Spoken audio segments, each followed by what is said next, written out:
Yo soy quien quiera que soy.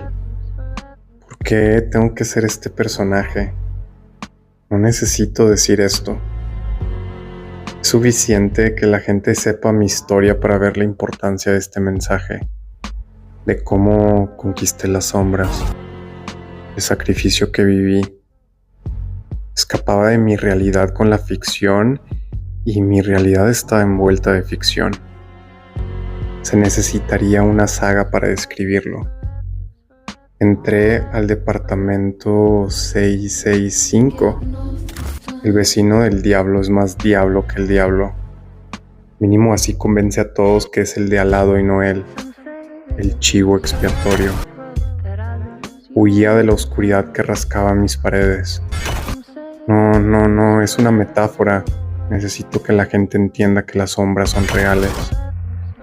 Huía de la responsabilidad de crear lo que siempre había soñado posible. Mi arte era mi maldición.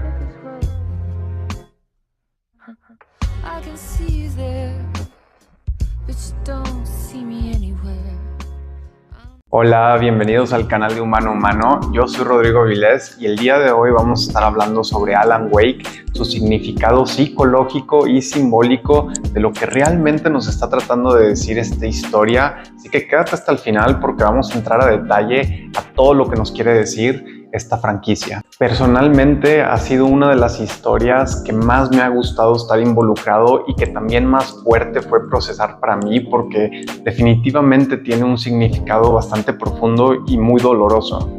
Desenterrar esto es difícil porque tenemos que aceptar cómo nosotros mismos a veces saboteamos nuestra vida y creamos nuestro propio terror. Para iniciar a entender Alan Wake me gustaría ponerles el clip con el que inicia esta historia porque probablemente marca la pauta más importante de la narrativa. Vamos a ver. In a horror story there are only victims and monsters, and the trick is not to end up as either. But trapped by the genre, we are all ripped to pieces along the way.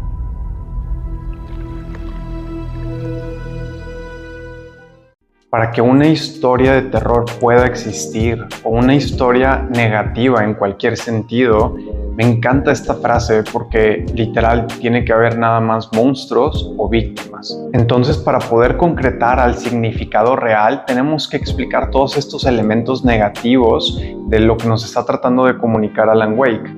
Y aquí tenemos dos elementos. El primer elemento aquí es la oscuridad y las formas que toma a través de la historia. A veces como simplemente estas sombras o líneas que se ven casi humanoides, y la otra forma es como un doble de nuestro protagonista. Y el segundo elemento aquí es cómo su arte está creando la realidad y manifestando no nada más su lado ficticio, pero también el lado real, y vemos cómo se interlazan ambos. Vamos a explicar cada uno a detalle para luego empezar a entender con mayor profundidad el mensaje que hay aquí detrás. Por una parte, pues entonces, como ya dije, tenemos estas sombras que son como humanoides, no les puedes ver la cara, aunque enfoques de cerca a tu personaje con la linterna que trae, que es la única herramienta que tiene contra ellos, la luz. Y una de las características más importantes es que estas sombras son controladas por otro personaje que no sabemos la identidad de él al comienzo de la historia. Incluso esta oscuridad tenía su propia conciencia o autonomía y que se estaba alimentando del protagonista. Y sí, como dicen también en la historia, la clave aquí está en entender quién habitaba el departamento 665, y de aquí vamos a poder entender exactamente la perspectiva simbólica y psicológica del entendimiento profundo de esta historia. Cuando vi esto, se me hizo una de las cosas más inteligentes y bien escritas que he visto en muchísimo tiempo. Y todo esto es porque lo que representa simbólicamente la bestia o el diablo es que es un chivo expiatorio por naturaleza. O más bien es el chivo expiatorio de todos los chivos expiatorios que han existido en la historia. Por eso, a través de los mitos antiguos, o del catolicismo, simbólicamente lo vemos como un chivo tal cual. O bueno, mitad chivo, mitad humano, pero creo que se va entendiendo aquí el punto, ¿no? Entonces, ¿por qué 665 y no 666? Aquí la clave es que como lo que representa un chivo expiatorio es que siempre culpa la responsabilidad a otra cosa que no sea el origen. Entonces, al decir que es el vecino, pues es más diablo ese diablo, porque mínimo piensas que es la persona ajena la que es responsable por decirte el secreto de esta maldad y no el diablo en sí, que es como funciona esto arquetípicamente y psicológicamente, es escaparse de la responsabilidad y decir, no, yo no soy, es él. Y esto se ve súper claro en la escena de cuando entra al departamento por primera vez y no sabe si él está haciendo las preguntas o él está siendo interrogado. Empiezan a cambiar los papeles y se empieza a mezclar la línea entre si quién realmente es quién. Entonces lo que nos está diciendo aquí Alan Wake es que el origen de la oscuridad proviene precisamente de esto. No solamente está siendo el chivo expiatorio con algún problema ajeno o externo que él tiene, sino que él está haciéndolo consigo mismo. Él es su propio chivo expiatorio. Y esto nos lleva al segundo elemento donde empezamos a ver cómo él es responsable también por el arte que está creando, con la intención que lo está haciendo, es lo que manifiesta esta oscuridad. Y lo que quiere decir esto es que él se está escapando de su realidad con ficción y su ficción está envolviendo su realidad. Hay una parte que llegamos en la historia donde explican que para poder derrotar a esta oscuridad o para poder manifestar un final que sea óptimo para él, tiene que crear arte no nada más desde un espacio donde no está envuelto por la oscuridad, sino que también tiene que crearlo con una intención que sea palpable al mundo real. Porque si no lo hace en este contexto, no puede crear nada más una ficción que no tenga relación con lo que está sucediendo en la vida real, si no, no se manifiesta o se hace realidad. Cuando examinamos estos dos elementos de Alan Wake, se empieza a volver muchísimo más claro lo que nos está tratando de dar a entender.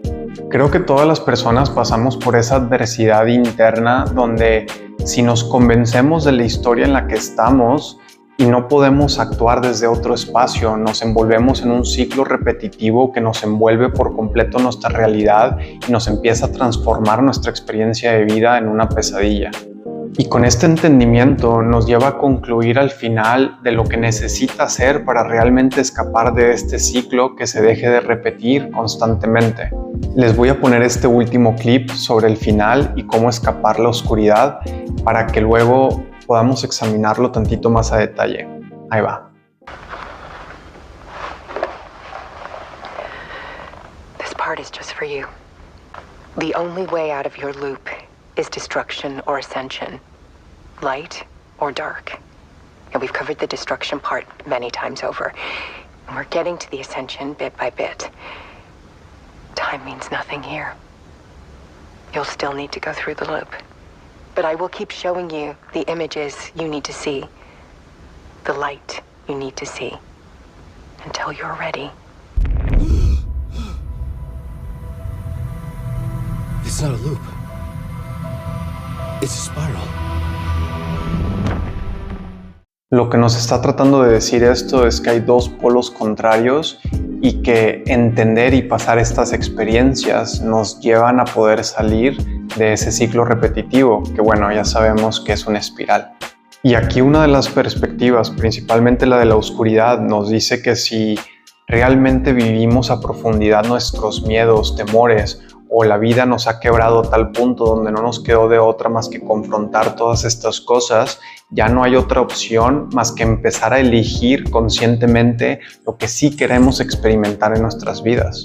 Y la otra parte de la luz es más difícil de entender porque realmente no estamos construidos los humanos en esta sociedad en sentir amor incondicional y nos tenemos que despacito ir enseñando este tipo de experiencias que se nos es difícil procesar porque pues la realidad es muy hostil, para ser honesto. Pero cuando ponemos estos dos conceptos juntos, nos damos cuenta que cuando ya llegamos a toda esta oscuridad, no hay otra opción más que empezar a caminar en ascendencia hacia algo que, por más miedo que nos dé sentirlo, pues nos atrevemos porque ya vimos todo esto, ¿no? Y la diferencia aquí en que sea un ciclo a una espiral es que un ciclo pues es un círculo, donde comienzas es donde vas a terminar y ese va a ser el comienzo de nuevo y pues no se detiene eso, ¿verdad? Pero en otro cambio, una espiral le da tridimensionalidad y pues movimiento. Quiere decir que aunque parezca que el lugar donde comenzamos es igual a donde terminamos, por más veces que nos atrevamos a repetirlo, vamos a empezar a hacer algún tipo de progreso hacia una experiencia cada vez ligeramente diferente, aunque parezca igual en cierto sentido. Si llegaste hasta aquí fue probablemente porque consideraste el video útil o mínimo entretenido. Agradecería muchísimo si me puedes dejar un like o suscribirte al canal si quieres seguir recibiendo contenido como este en un futuro. Y cuéntame, ¿qué película, juego, mito te gustaría que haga en un futuro? Como quiera, aquí nos vemos. Hasta la próxima.